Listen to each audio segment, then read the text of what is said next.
Hello everyone, my name is Mary Angel Arsantuya.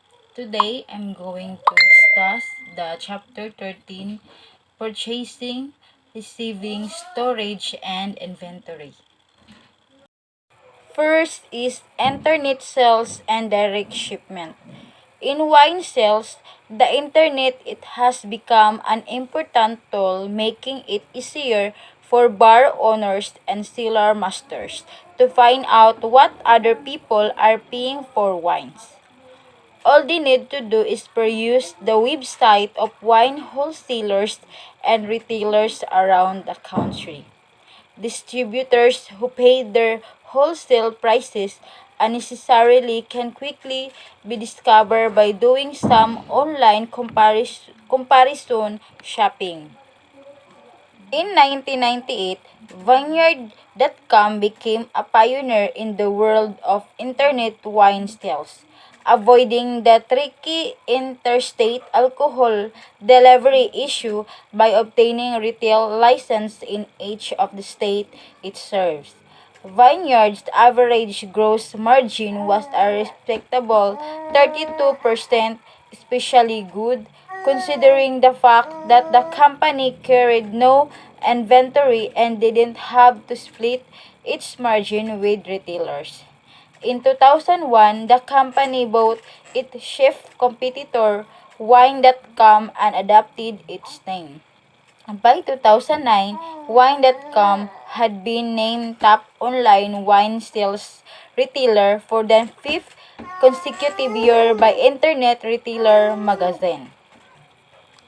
Headquartered in San Francisco, Wine.com ships wine to customers in 26 states from 10 distribution centers and has two traditional retail stores, one each in Berkeley, California and East Hampton, Connecticut. Internet wine sales were given a huge boost in May 2005 when the U.S. Supreme Court ruled in Michigan case Graham v. held that a state that permit in-state wineries to sell directly to consumer cannot deny that right out-of-state wineries. Opponents, including state governments, evangelical Christians, and Mother Against Drunk Driving, argued that allowing direct wine sales to individuals could not ensure full tax collection on the sales and would mean less control over underage drinkers' ability to obtain alcohol. However, in the majority Supreme Court opinion, Justice Anthony Kennedy wrote, state may not enact laws that burden out-of-state producers or shippers supply to give a competitive advantage to its state businesses. Internet sales are critical to their future success. It is a battle that continues to rage, particularly in the dozen states where state laws limit out-of-state wineries' ability to ship directly to customers.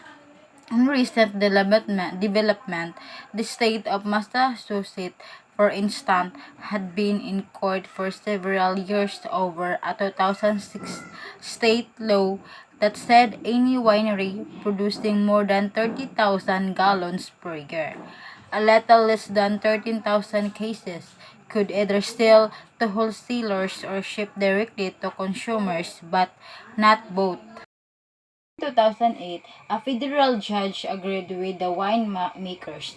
In New York, two consumers and an Indiana retailer attempted in 2009 to make the case that the Graham decision, which involved wineries, should also apply to wine retailers. Costco, the warehouse-style retail chain that is the nation's largest wine retailer, more than $1 billion in annual wine sales, is headquartered in the state of Washington, where it challenged the control state three-tier system in U.S. District Court. The case involved that not just in-state versus out-of-state shipment, but the state alcohol pricing laws as well as it bans on credit sales, volume discount, and more. In 2008, the Ninth Circuit Court of Appeals revised the district court decision. About two-thirds of them permit some form of direct wine shipment from producer to consumer, although five of the control states still prohibited it: Alabama, Maine, Mississippi, Montana, and Utah. One such business, Bounty Hunter of Napa Valley, California, boasts a list of 40,000 clients and sales of 50,000 cases per year. Some major players, including Amazon.com, also have plans to add wines to their product mix.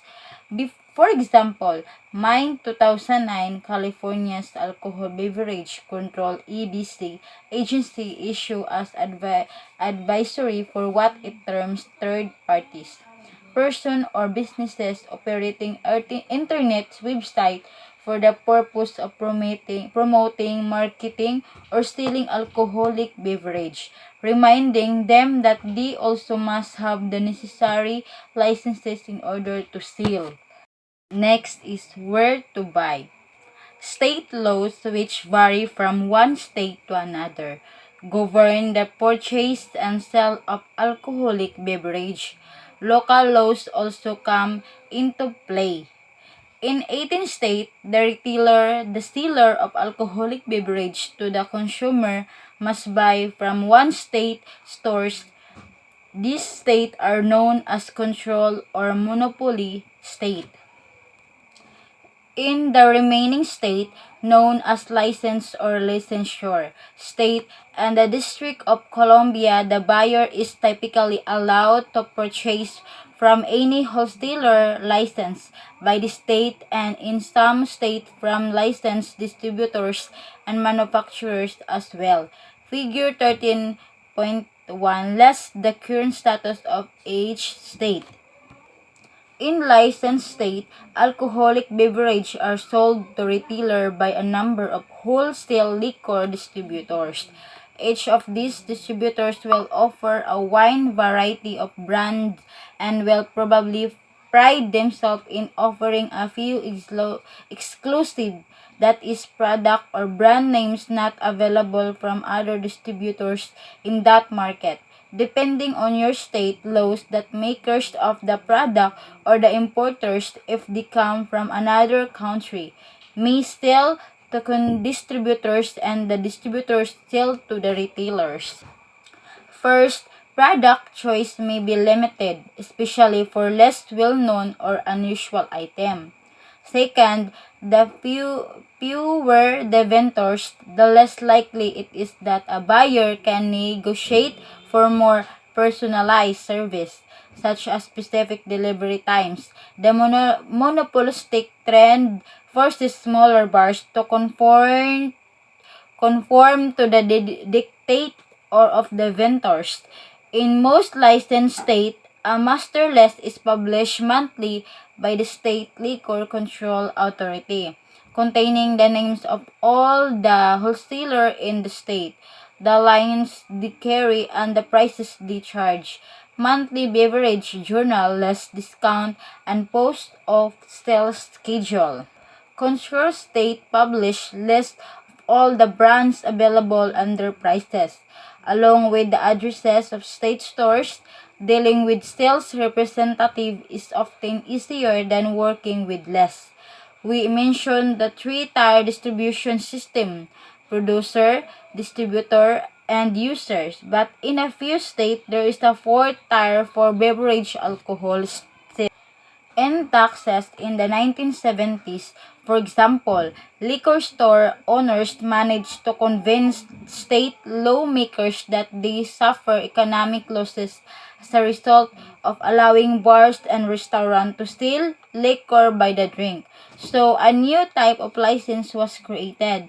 This Class B license gives liquor stores that exclusive right to sell their wares to bars and restaurants, which are required to obtain mixed beverage permit.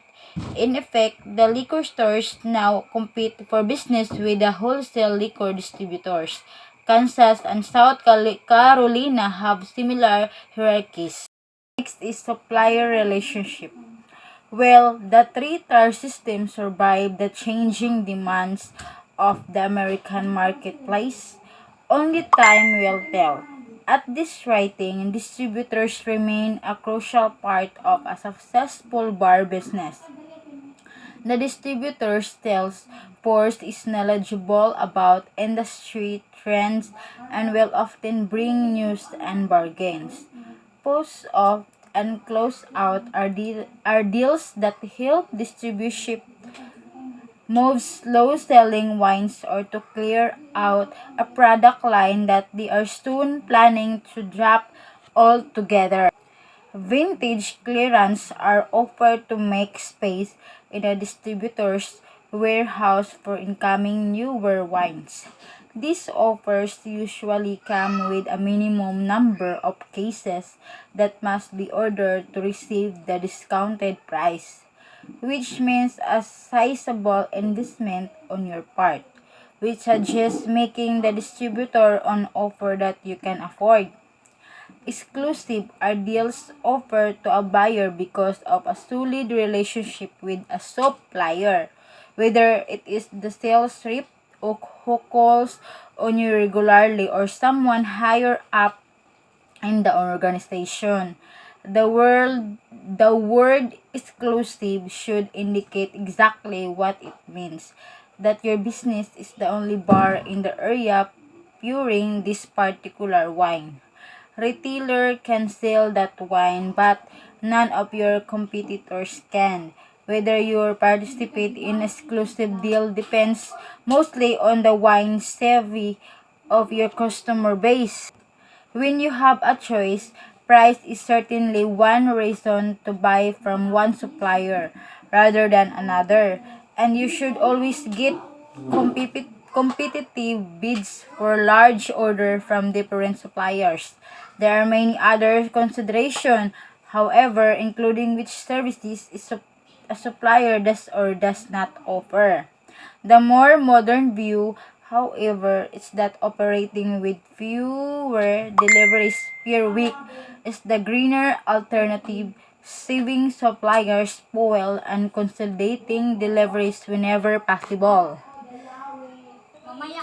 Where is the supplier located? Suppose you are in a rural area and your supplier must be travel more than an hour to reach you. Does distance affect the delivery schedule? What about the weather? Will your wine or beer travel for hours in hot sun? Will snow and ice interrupt service? What resources does the supplier have? It is a large and varied inventory kept well stocked or a small stock that is continually being depleted? Does the supplier have temperature control warehouse facilities? Refrigerated stock? Does the supplier proper and systematic care to goods in a storage or in a sunset? Are wines kept at proper temperature? Are bottles kept on their side or upside down if traditional corks are used?